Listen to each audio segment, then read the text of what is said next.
اعوذ باللہ من الشیطان الرجیم بسم اللہ الرحمن الرحیم وَإِذَا مَرِضْتُ فَهُوَ يَشْفِينِ صدق اللہ العظیم۔ آج کا جو ٹاپک میں نے لیا ہوں تاریخ طب کا، وہ خاندان عزیزی ہے، یعنی عزیز فیملی۔ سب سے پہلے تو خاندان کے تعارف کی بات کی جائے تو یہ خاندان بہت پرانا اور قدیم خاندان ہے، اور اس خاندان کو جو ہے طب کی بنیاد پر، یعنی طبابت کی بنیاد پر، حکیم ہونے کی بنیاد پر سب سے زیادہ اہمیت حاصل ہوئی، کیونکہ اس میں بہت زیادہ حکمہ جو ہے موجود تھے۔ ان کی ترقی جو ہے، جس وقت یہ خاندان عمل میں آیا، ان کی طب کے تعلق سے جو ترقی تھی وہ لکھنؤ کے اندر یہ خاندان تھا، کافی مشہور تھی، اور طبابت کے اندر انہوں نے جو خدمات انجام دی ہے وہ ناقابل فراموش ہے، یعنی جس کو جو ہے کبھی بھولا نہیں جا سکتا۔ اسی طریقے سے ان کے جو اطباء گزرے ہیں، ان سب سے پہلے نام آتا ہے محمد یعقوب کا، پھر محمد یعقوب کے بیٹے محمد اسماعیل، پھر محمد عبدالعلی، پھر عبدالولی، پھر عبدالوحید، عبدالرشید، عبدالحمید، عبدالمعید اور عبداللطیف۔ اب ہم ان میں سے اتنے سارے اطباء کو نہیں پڑھیں گے، لیکن اس خاندان کو جو ہے 3 اطباء سب سے اہم گزرے ہیں۔ تقریباً اس خاندان نے طب کے اندر 150 سال تک کے جو ہے اپنی طبی خدمات انجام دی ہے، اور لکھنؤ کے اندر جو ہے تقریباً 150 سال تک کے انہوں نے علاج و معالجہ کیا ہے۔ لیکن ان میں 3 طبیب ایسے گزرے ہیں جن کے کارنامے بہت ہی عمدہ ہیں۔ تو آئیے سب سے پہلے ہم وہ 3 اطباء دیکھیں گے کہ جن کے تعلق سے ہم کو جاننا ہے۔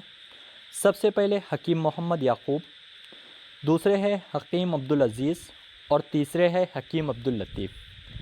آئیے حکیم محمد یعقوب کے تعلق سے، کہ حکیم محمد یعقوب سے جو ہے عزیزی خاندان کا جو ہے سلسلہ شروع ہوا، یعنی ان کے جو ہے آبا و اجداد جو تھے عزیزی خاندان کے، تو سب سے پہلے کہ حکیم محمد یعقوب جو ہے انہی سے خاندان شروع ہوتا ہے۔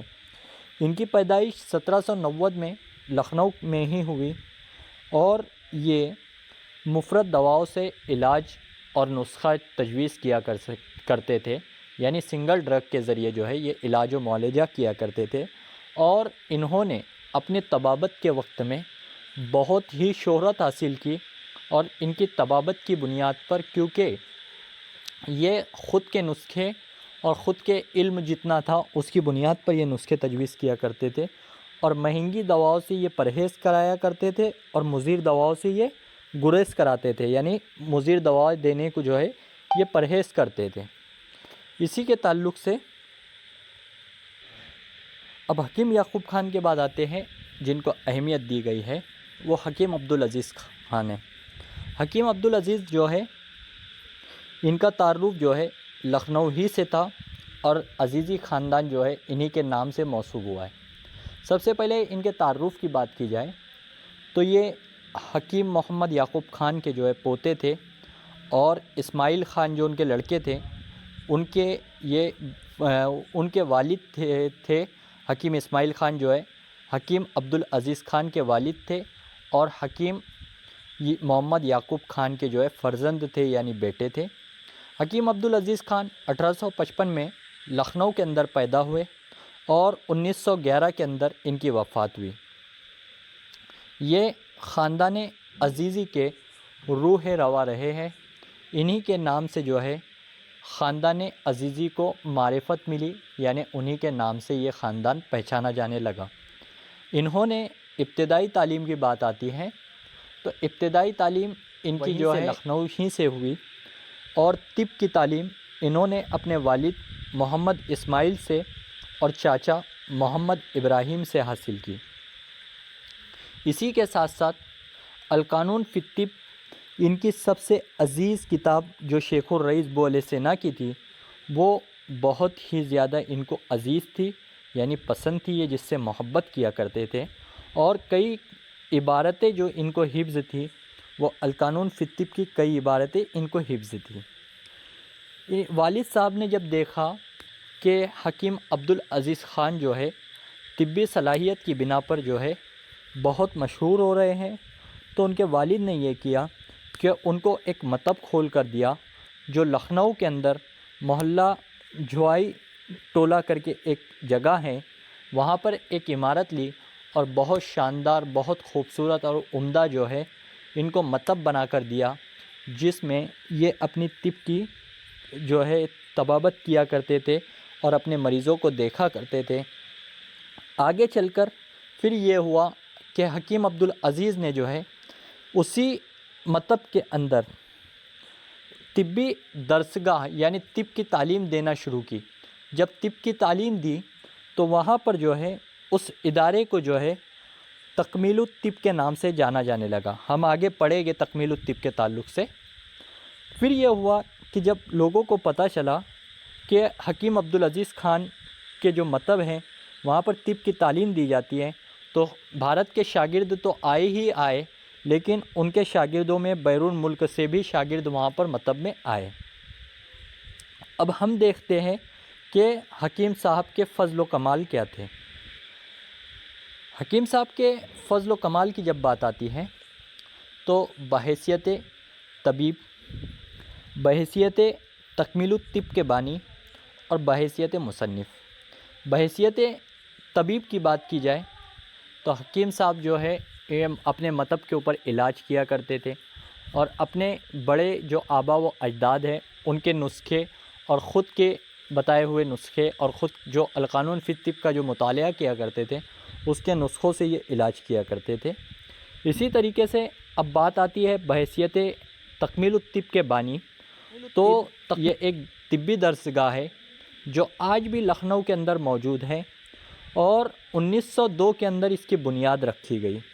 یعنی جب جو ہے ہندوستان آزاد نہیں ہوا تھا اس کے پہلے سے لکھنؤ کا جو کالج ہے، کالج یونانی تکمیل الطب کالج جو ہے 1902 میں اس کی بنیاد رکھی گئی۔ یہ کویشچن پوچھا جا سکتا ہے کیونکہ یہ آپ ہی کے کالج سے جو ہے لیا گیا ہے، آپ ہی کے جو ہے اسٹیٹ کا ہے یہ کالج، اس لیے یہ پوچھا جا سکتا ہے کہ تکمیل الطب کی ابتدا یعنی بنیاد کب رکھی گئی۔ اسی طریقے سے وہاں سے جو بھی شاگرد نکلتے تھے وہ عالم و فاضل کے درجہ یعنی ڈگری لے کر نکلتے تھے۔ اسی طریقے سے وہاں پر جو اساتذہ تھے وہ خاندان عبدالعزیزی کے ہی لوگ تھے۔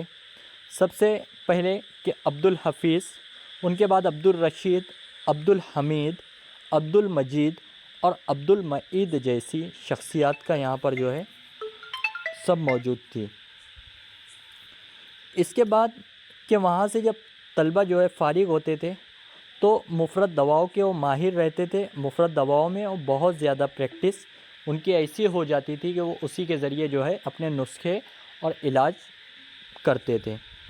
یہ کالج کو آج بھی یو پی حکومت کے زیر نگرانی یہ کالج آج بھی موجود ہے۔ بحیثیت مصنف 4 رسالے یعنی کتابیں وغیرہ تصنیف کی ہے، کچھ کتابیں ہیں، کچھ رسالے ہیں، جس میں رسالہ تحفۃ عزیزی، رسالہ فی ابطال، بیاض مجربات اور حص جواہر الدماغ کر کے انہوں نے اپنی زندگی میں تصانیف لکھی ہے۔ یہ بہت ہی زیادہ طبابت کے اندر بیزی ہونے کے بعد، مصروف ہونے کے بعد پھر بھی انہوں نے تصنیف کا کام انجام دیا۔ اب آئیے ہم پڑھتے ہیں حکیم عبداللطیف کو۔ حکیم عبداللطیف کو شفاء الملک کا لقب بھی دیا گیا۔ 1900 AD کے اندر یہ شخصیت پیدا ہوئی۔ بہت ہی مشہور طبیب تھے، فلسفے کے ماہر تھے، کیونکہ یہ جو ہے کلیات طب پر سب سے زیادہ نظر رکھتے تھے، اسی لیے ان کو فلسفی کا لقب دیا گیا۔ حکیم عبداللطیف کا جو وفات ہوئی ہے وہ 1970 AD کے اندر ان کی وفات ہوئی ہے۔ یہ بھی خاندان عزیزی کے بہت مشہور طبیب گزرے ہیں۔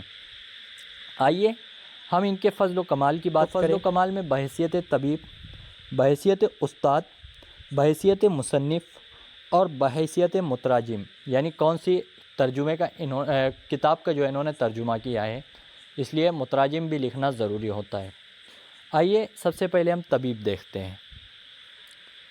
بحیثیت طبیب کی بات کی جائے تو حکیم عبداللطیف بہت مشہور طبیب گزرے ہیں، جو اکثر جو ہے انسان کے اندر طبیعت کو قوی رکھنے والی تدابیر کیا کرتے تھے، جس کی وجہ سے مریض کو جو ہے قوت ملے، اور قوت ملنے کے بعد جو ہے مریض شفا یاب ہو جائے۔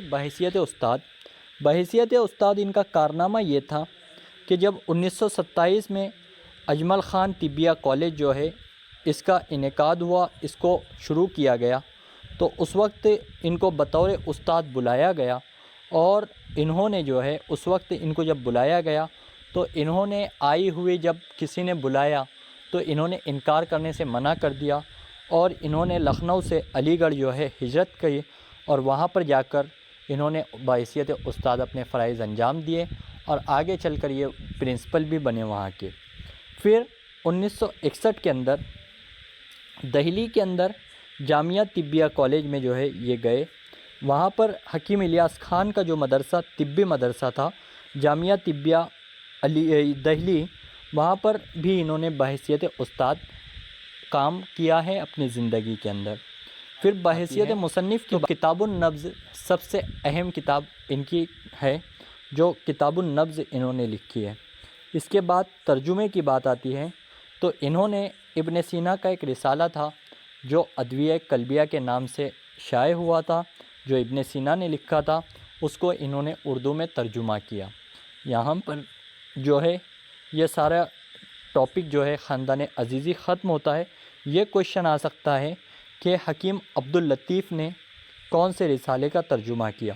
تو ادویہ قلبیہ، رسالہ ادویہ قلبیہ، یہ امپورٹنٹ کوشچن ہے۔ امید کرتا ہوں کہ سمجھ میں آیا ہوگا۔ جزاک اللہ خیر، اللہ حافظ۔